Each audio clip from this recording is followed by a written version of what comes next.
Hi everyone, this is Teresa from Aseret Studio. I have a couple journals to share today. I'll do a video on each one even though they're fairly similar. So I'm calling this a slow stitch journal, but it certainly could be used as a regular journal.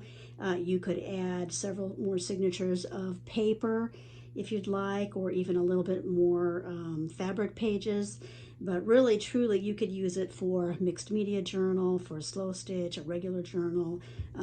Many of the pages are thick and have been treated with gesso, so you can glue and stitch and do whatever you'd like. So I'll go ahead and start. So this journal is full of vintage fabrics, and it does come with a little bundle of fun pieces to use. So I'll go through those first.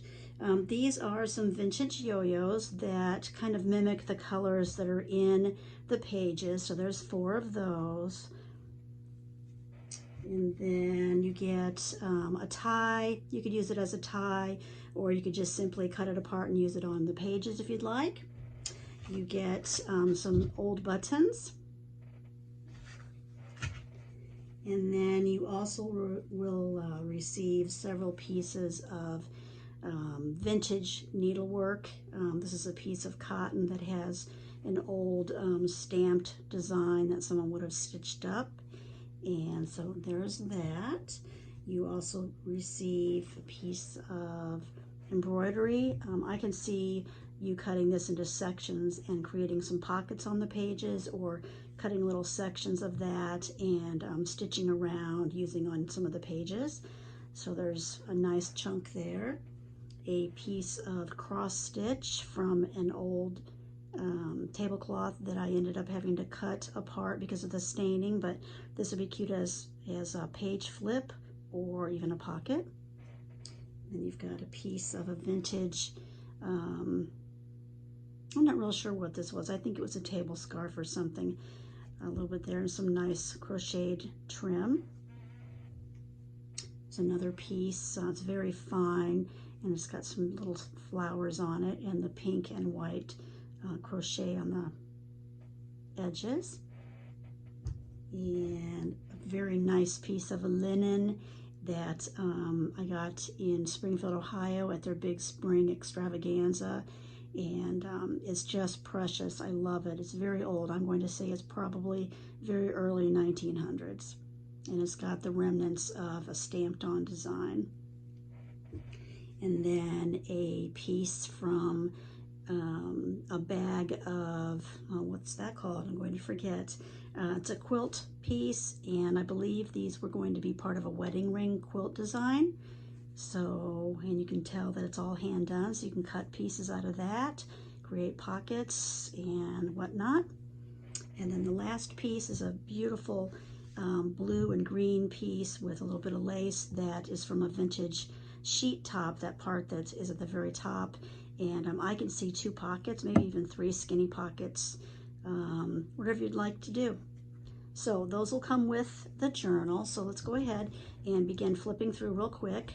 Let me double check and make sure. All right, so the first page obviously is the outside cover, and this little minty green piece of fabric that's been stitched onto the front cover is a piece of vintage cotton, and then this is a vintage quilt block.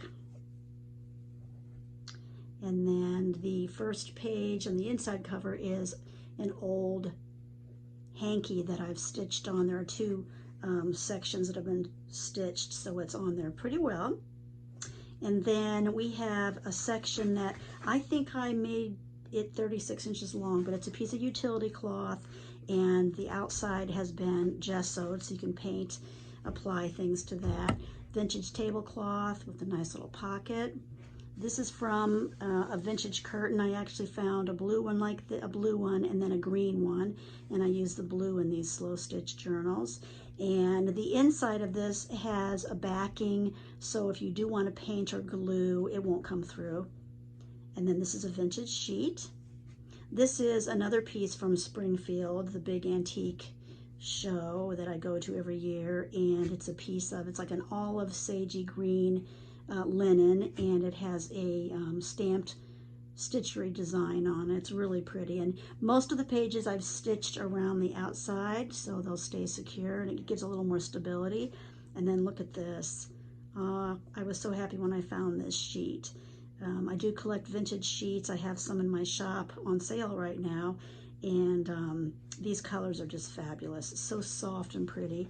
A little pocket that I made, and then just I think there's 1, 2, 3, 4, 5, 6 little cards that you can journal on. You can tuck those in.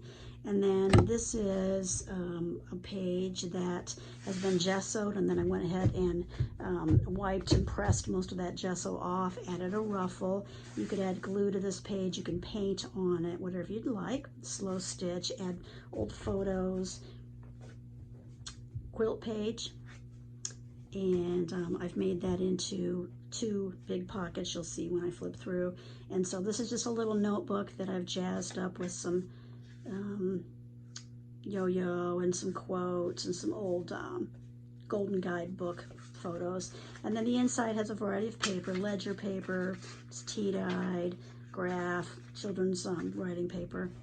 And then this is a piece from an old flour sack that I found in a local shop.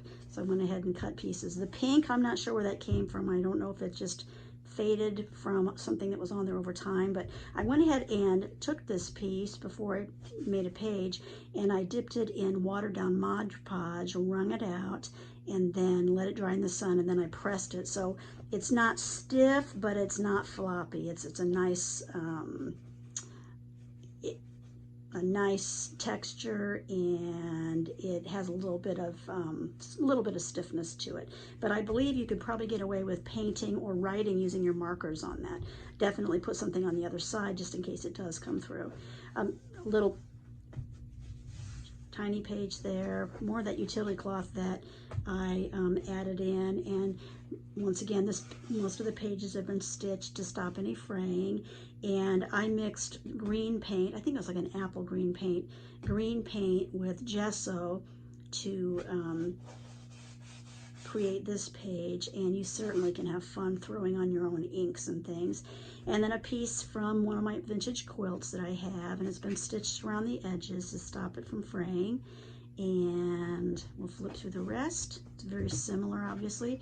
The other side of that pocket, 2 big tags that you can jazz up. And then this part has been gessoed as well. Another pocket with a couple tags that I made. More of this luscious vintage sheet fabric. I just adore it. And the other side of that stitchery. And then that beautiful blue again, vintage tablecloth, and then this fold out, which is extends out and you can fold in, and it's got the gesso on. And then inside of the back page, and then the back page is a piece of, well, it is a vintage quilt block that I've stitched on, and you can add things if you'd like. Now, one thing I want to make sure that you know is I have not stitched in any of these pieces yet. If you decide to purchase this and want these pieces in the order that they're in and you want them stitched in, I can certainly do that. However, if you're planning on using it as a slow stitch, what I recommend is taking these out, work on these pieces, add what you'd like, wait till you get them all done, and then sew the pages in. It's pretty easy to do. You can also add a signature of regular paper if you want to make it more of a journal where you keep papers and things. All right, so that is the first one, plus all the nice little tidbits you get with it. So that should be in my Etsy shop sometime today. So I appreciate you watching, and if you'd like to leave a comment on what you think about this sweet journal, please do. Once again, thanks for watching. Have a great day.